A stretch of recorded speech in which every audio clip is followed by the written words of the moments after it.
Hi, everybody. Thanks for joining us today. I have Ethan Andrews here with us. He is our fabulous librarian.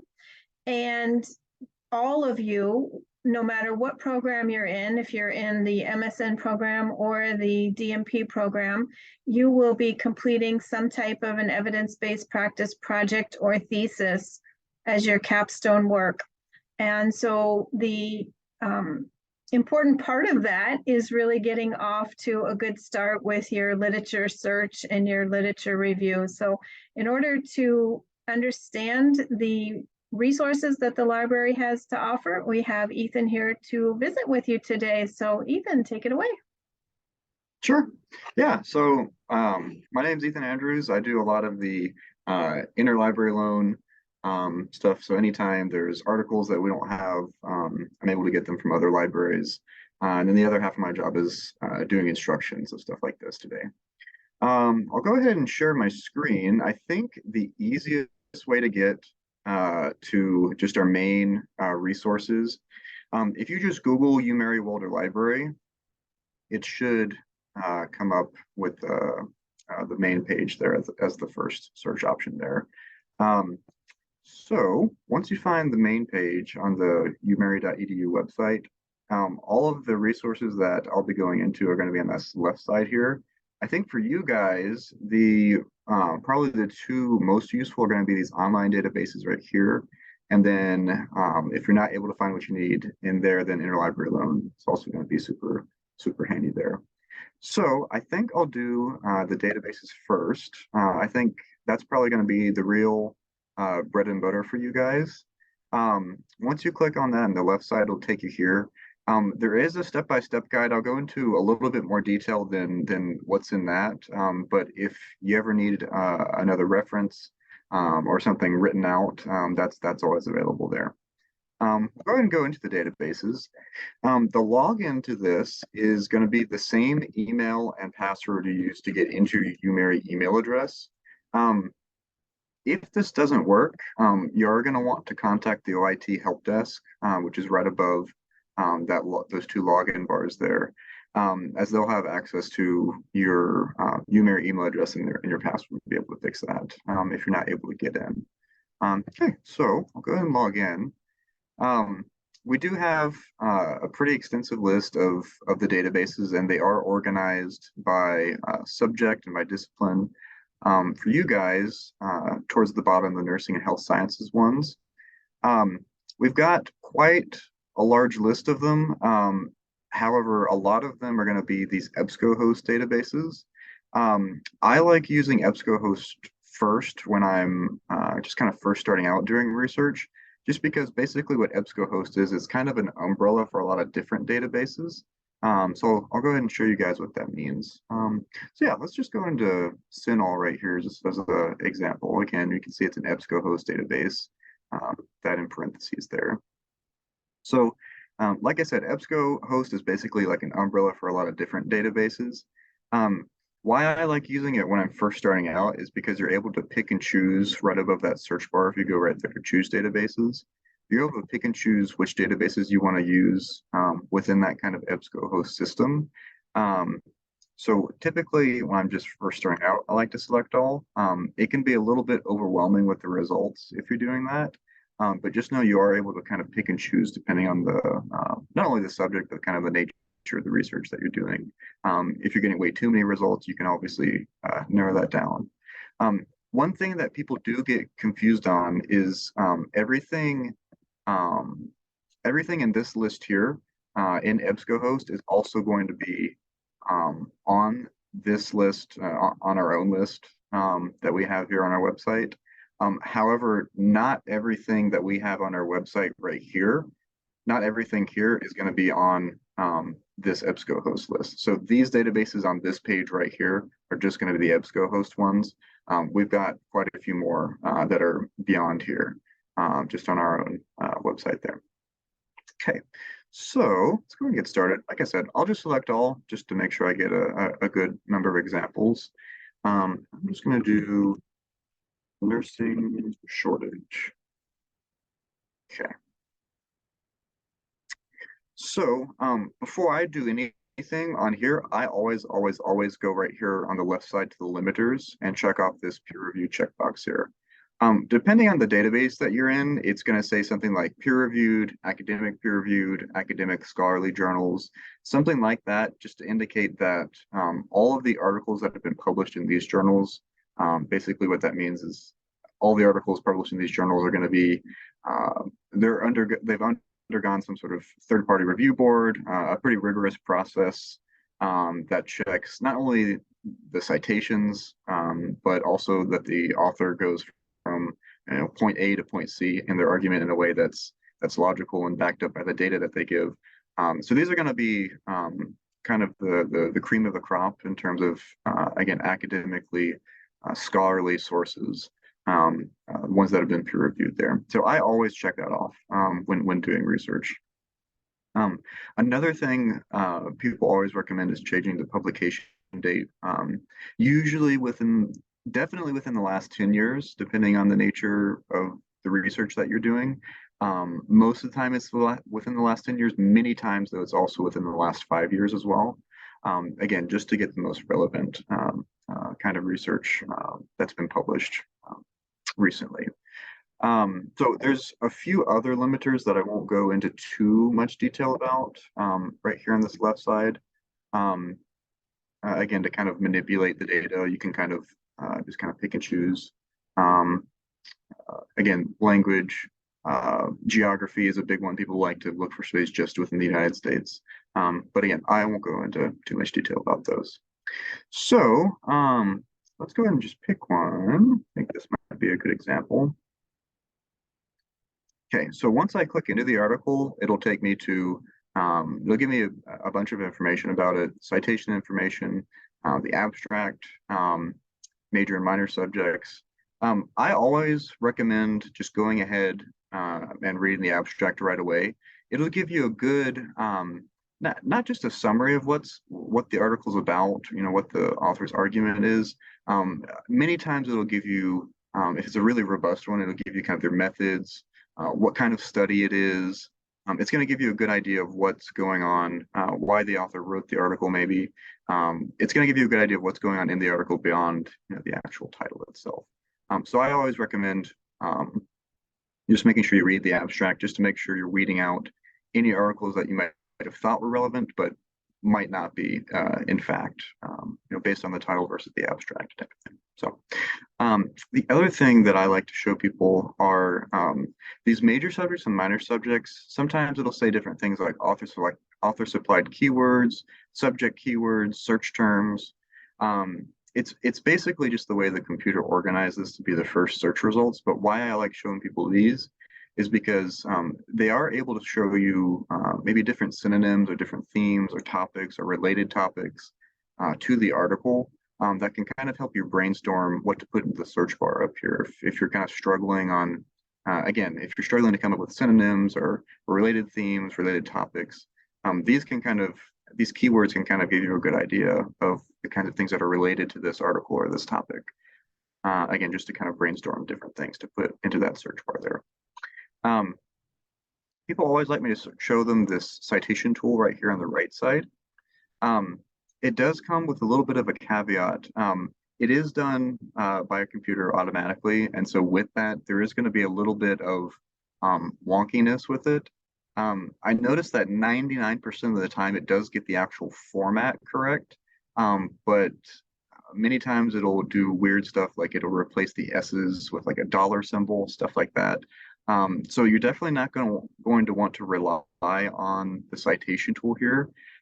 Maybe just as a rough draft or a rough sketch again of the format, but you're definitely going to want to be checking this, making sure that the citations are correct there. Again, just because it's done by a computer and it's automatic, and with that, there can kind of be some problems.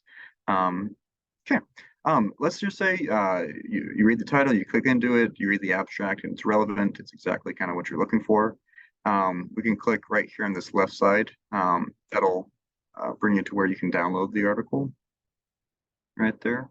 You can read it, within the database, like so. I always recommend to people, if it's something that you're interested in and it's relevant for your research, I always recommend just go ahead and download it, save it to a folder on your desktop, That way you've got it forever. It's where you can find it. You know where you can find it. You've organized it the way that you want to. Um, just because sometimes people will write out maybe the citation um, and maybe copy paste the title into like a Word doc and then try to go find it later and forget which database that they use to try to get to it. Or they try to save it into the folders here in EBSCOhost, but maybe they don't have internet or they didn't go through like the UMary proxy server to get into the database correctly, so they can't find it. So to avoid all that, I always just recommend going ahead and just downloading the article to your desktop in a folder that you've made, just to save yourself some extra steps there.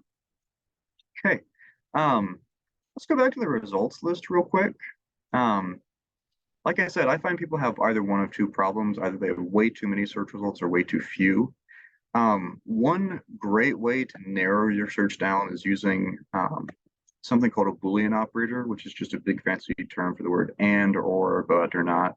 I typically only use the word and in my research just because it's a narrowing term, and I'll show you what that means here. So let's just do nursing shortage and burnout. So let's see, we've got 20,000 results right now, and that took us to 756. So basically what I told the computer to do here by putting this and in between two search terms is I told the computer to search for only articles that contain both the terms nursing shortage and burnout in the same article at the same time, right? So it's going to really, really, really narrow your research down and get you stuff that's probably a lot more relevant for the topic that you're doing. Again, if you're relating two things or two themes or two topics together, that's going to be really helpful. You can also put it in a string, so nursing shortage and burnout and anything else really. I mean, I always find that typically with every search term you add with that and it typically narrows it down to 10% of what you had before. Sometimes even 5%. I mean, um, so like I said, it's really going to narrow it down. So you're going to get stuff that's more relevant, possibly, but you'll also be weeding out stuff that doesn't contain that other search term in there. So, like I said, that's really why I typically only use the term and, just because if you use or, it typically broadens your search up way too much. You get something like 100,000 or 1 million results. And I find that people typically know how to broaden up their searches better than the computer can. So, like I said, I always typically just recommend narrowing it down, just using and there. Okay, so um, that's EBSCOhost in a nutshell. Most databases are going to be set up in a very, very, very similar manner with the limiters on the left side, being able to use a Boolean operator like the word and, being able to download the article in there. I'll show you guys just one other database that I know a lot of people like and that I like as well. Again, if you're in our database page and you're under nursing and allied health sciences, right at the bottom there is PubMed. It's a free database. We don't have like a subscription or anything to it, by the National Library of Medicine. I really like PubMed, and I'll show you why. Let's just do the same search here. Um, so again, it's set up in a very similar way with the limiters on the left side. Um, what I like about this is that it does show you also full text links as well. So you can get it, a lot of times it'll take you to like the publisher's website if they have it for free and available. Um, but another thing that it does is it'll show you a pretty beefy abstract. It'll give you I mean, even with this one here, it's got objectives, review methods, results, conclusion. A lot of times it'll be a really extensive methods section. They're pretty good about giving really robust abstracts to really give you a good idea of what's in the article there. Another thing that I like about PubMed is that towards the bottom here, it'll show you similar articles that are kind of related to that topic. So I always say, as long as you can find one really, really, really good and relevant article, you can kind of use that to navigate the kind of sphere of research around it to kind of get more relevant results as well. Okay, like I said, it'll give you full text links most of the time to the publisher if it's for free. Yeah, very similar to the other databases as well. Um, if there's ever a time, let's actually find an example real quick. Um, if there's ever a time where you aren't able to get the article for free online somewhere, so the databases or the publisher's website, let's just find an example real quick. This is where interlibrary loan is going to come and be super, super, super handy. So let me just find an example real quick.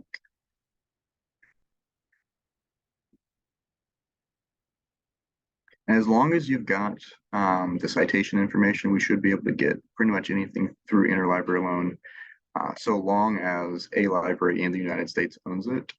Um, wow, we actually have a lot of, oh, here we go. Perfect example.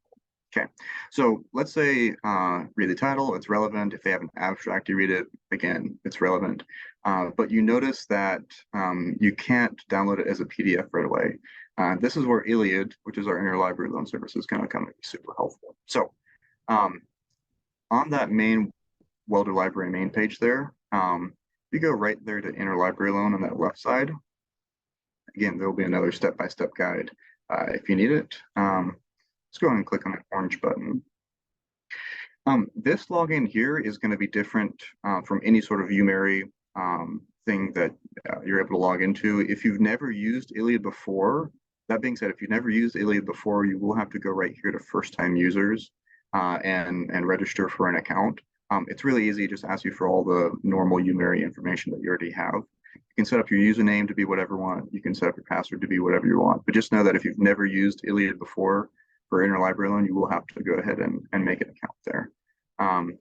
Yeah, so once you do that, let's get logged in here. Okay, so right on, it's very simple. Right on this left side under new request, if you just go to article, it'll bring up a blank article request form. From there, you would just fill in all of the necessary citation information that it provides in the usually right above the abstract or right under the title. So right here, I see it's got the source.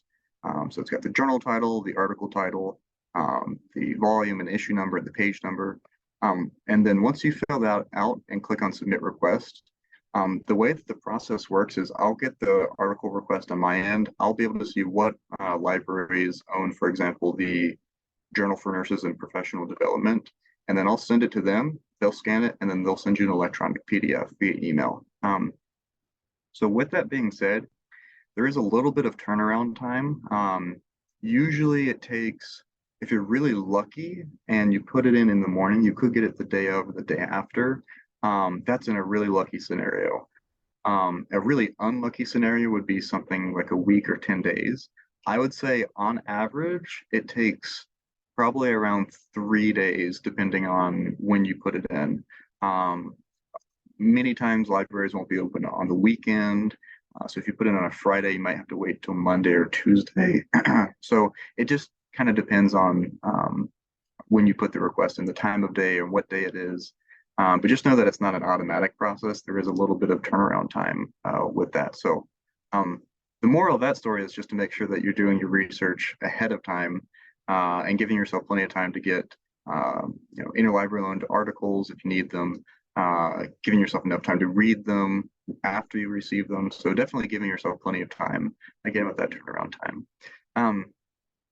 So this is typically how people will put in an article request manually. If you're in an EBSCOhost database, you can actually do it automatically just by going right here to request this item. Again, and this is only for EBSCOhost databases. So if you're on PubMed, you'll have to put it in manually, just how I showed you there. But if you're in EBSCOhost and you read this and you see this request this item button, if you just click on it and you're already logged into Iliad, it'll automatically fill out the form for you right there. And all you would have to do from there is just click on submit request. And again, it usually takes on average around 3 days or so to get to you. Yeah, that's interlibrary loan in a nutshell.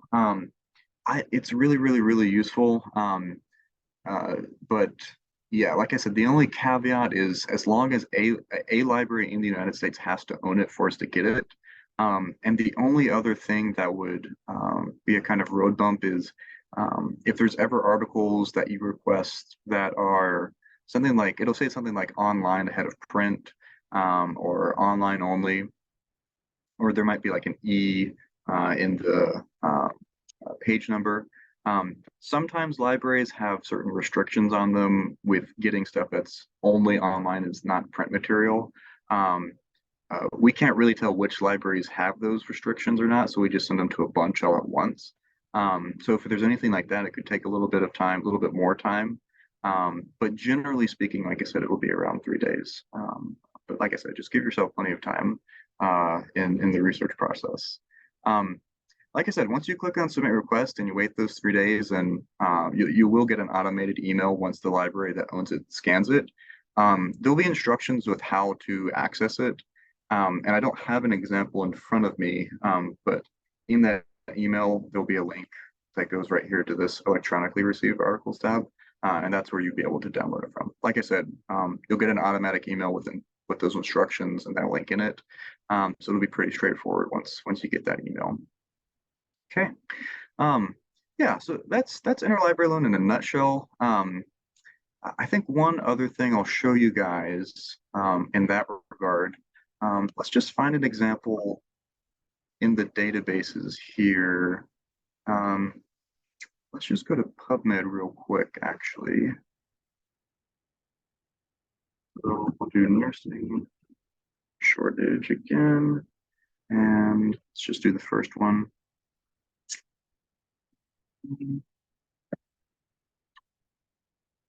Actually, let me find maybe a better example. That was the search we did last. Yeah, there it is. Okay. So a couple things with this. So basically what I did is I just found an article. I found where it was free online to download right there. You are going to have to search for where to download it. Different websites will be in different places where to get that PDF from. Let's go and download it here. So let's say you're reading through an article and you read the abstract, introduction, conclusion. You've read all the way through it and it's really relevant for you, but you want to kind of look at their bibliography, their works cited page, their references page, and to see what kind of research they did, or maybe they cited something specifically in the article that you wanted to look at. Um, so if for example you had something in their references page that you wanted to check out, this is also something that we could get through interlibrary loan.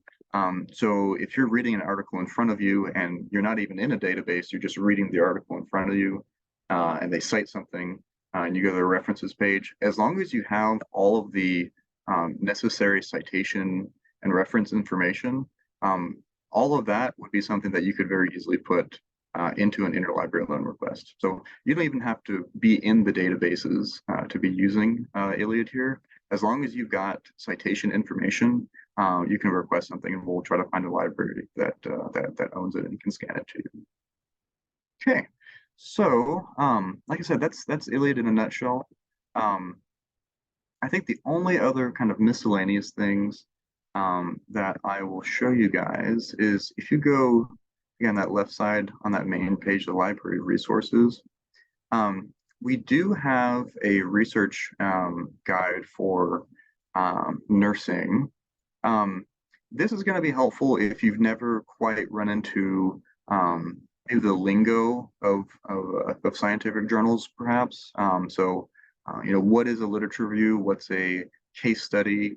Um, how do you form a research question?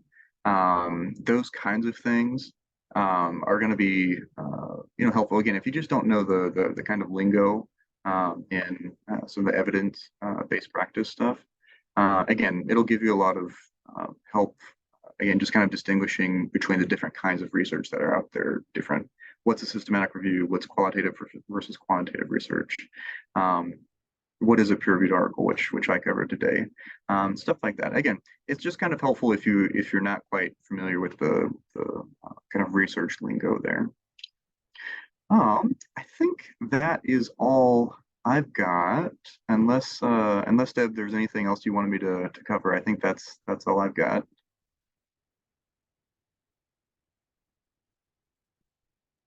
Yeah, well, I just have one question for you. What is EBSCOhost? I mean, what does it stand for? Have that in those that don't. Yeah. So I have no idea what it stands for. But basically what it is, I'll go ahead and go back to it there. Um, so anytime you see EBSCOhost in the parentheses there, it's basically I like to explain it kind of like an umbrella. So EBSCOhost, it is a database, but it's kind of a database of databases.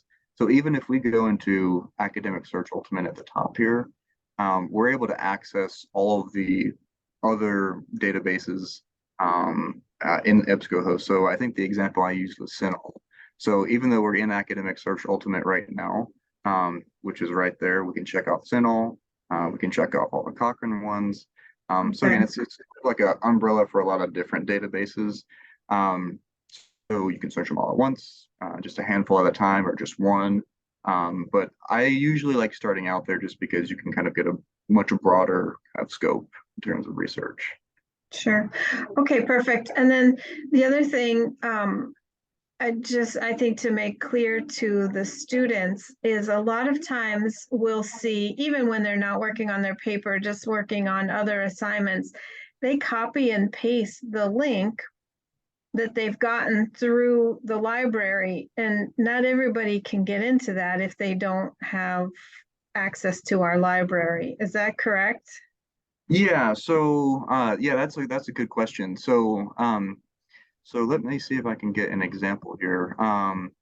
So the way that this works, I'm already logged into the databases now, so I can't quite show you, but remember when we clicked on the online databases button and it brought you to that login page there? It basically brought you through the firewall, if you will. So if you're in a database here and you find an article, let's just do that again, and you take that URL. So let's just take this one for example. If you take this at the top, copy paste it, send it to someone else, they're not going to be able to actually see it because um, uh, I'm not sure if it'll make them log in or what will actually happen because I've never tried it myself. I know for sure they won't be able to see it unless maybe they're on campus. But that's why I always recommend just downloading the article right away, um, sending it that way if it's your classmate. Um, just because again, it is through a kind of they call it a proxy server, but you would have to log into it because we do have a kind of subscription access to it. So yeah, it wouldn't let them in. It'd be kind of like sending them like a link to like a Netflix movie type of thing. Like you'd have to log into it, you have to have a subscription to it, type of thing. So yeah, that's why I always recommend just downloading the article there.